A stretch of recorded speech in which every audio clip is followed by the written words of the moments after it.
আমার ভাইয়ের বিয়ের রিসেপশনে প্রতিটি শিশুর জন্য আলাদা খাবারের ব্যবস্থা ছিল, কিন্তু আমার 8 বছরের মেয়ে লিলি পেল শুধু বিস্কুট আর 1 বোতল পানি। রিসেপশন কোঅর্ডিনেটর রাফি আহমেদ আমাকে সিটিং চার্ট দেখিয়ে বলল আমার মেয়ের নাম নাকি খাবারের তালিকায় নেই। আমি কোনো ঝামেলা করিনি, শুধু সেই চার্টের একটা ছবি তুললাম। এরপর আমি যা করলাম তা তাদের হানিমুন পর্যন্ত নষ্ট করে দিল এবং আরো অনেক কিছুই ঘটলো। শিশুদের খাবার পরিবেশন শুরু হওয়ার আগে আমি বুঝে গিয়েছিলাম কিছু একটা ঠিক নেই। লম্বা টেবিলগুলোর চারপাশে বসা অন্য বাচ্চারা পেয়েছে সুন্দর সাদা প্লেটে চিকেন, নুডলস আর ফল, আরো কত কি। কিন্তু আমার মেয়ে লিলি যে নীল রঙের একটা সুন্দর জামা পরেছিল তাকে দেয়া হলো শুধু একটা কাগজের বাটিতে বিস্কুট আর 1 বোতল পানি। সে আমার দিকে তাকিয়ে বলল, মা এটা ঠিক হয়ে যাবে না? তার কণ্ঠে আশা ছিল যেন এটা কোনো ভুল, যা একটু পরেই ঠিক হয়ে যাবে। আমি উঠে সরাসরি রাফি আহমেদের কাছে গেলাম, যে সারাদিনের চাপ সামলাতে সামলাতে ক্লান্ত দেখাচ্ছিল। আমি বললাম আমার মেয়ের খাবার দেওয়া হয়নি। সে ট্যাবলেট দেখে বলল ওর নাম ফাইনাল তালিকায় নেই, যা দেয়া হয়েছে সেটাই আমরা অনুসরণ করছি। সে আমাকে নিয়ে গেল প্রবেশ পথের দিকে, যেখানে ফুল দিয়ে সাজানো সিটিং চার্ট রাখা ছিল। সে টেবিল দেখালো, সেখানে আমার নাম ছিল কিন্তু আমার মেয়ের নাম ছিল না। যে টেবিলটা পরিবারের জন্য ছিল সেখানে এখনো বসানো হয়েছে অচেনা কিছু মানুষ, যেগুলো আমার ভাইয়ের সহকর্মী, কিছু অপরিচিত অতিথি।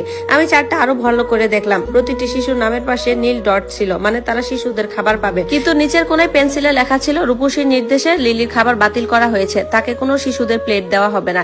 রূপসীর নির্দেশে আমার বুকের ভেতরটা যেন হিম হয়ে গেল। আমি শান্ত গলায় বললাম আমি কি একটা ছবি তুলতে পারি?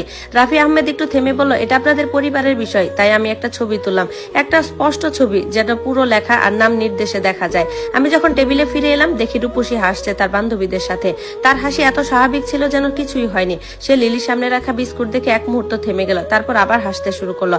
তারপর আমার দিকে তাকিয়ে বলল শেষ মুহূর্তে কিছু পরিবর্তন করতে হয়েছিল খাবারে, তাই এরকম হয়েছে। 1 ঘন্টা তো সামলাতে পারবে, তাই না? আমার ভাই মিস্টার ইয়াসিন তখন অন্যদিকে ব্যস্ত ছিল, পুরনো বন্ধুদের সঙ্গে ছবি তুলছিল। সে কিছুই জানতো না। লিলি চুপচাপ বসেছিল, কাঁদছিল না, কিন্তু তার চোখে অপমান স্পষ্ট দেখা যাচ্ছিল। আমি সেদিন চিৎকার করিনি, কোনো দৃশ্য তৈরি করিনি, বিয়ের অনুষ্ঠানও নষ্ট করিনি। আমি শুধু একজন ওয়েটারের কাছ থেকে ফ্রেঞ্চ ফ্রাই অর্ডার করলাম লিলির জন্য, আর তাকে বললাম ডেজার্টের পর আমরা এখান থেকে চলে যাব।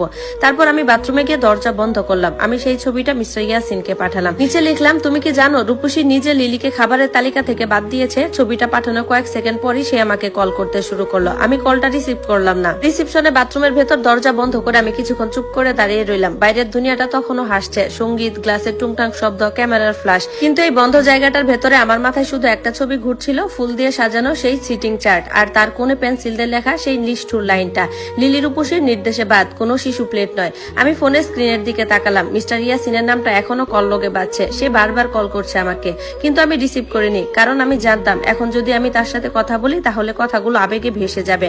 আর এই বিষয়টা আবেগের নয়, এটা সিদ্ধান্তের বিষয়। আমি ধীরে ধীরে বাথরুমের আয়নার সামনে গেলাম, নিজের চোখের দিকে তাকালাম। চোখ লাল হয়নি, কান্নাও আসেনি, কিন্তু ভেতরের একটা অংশ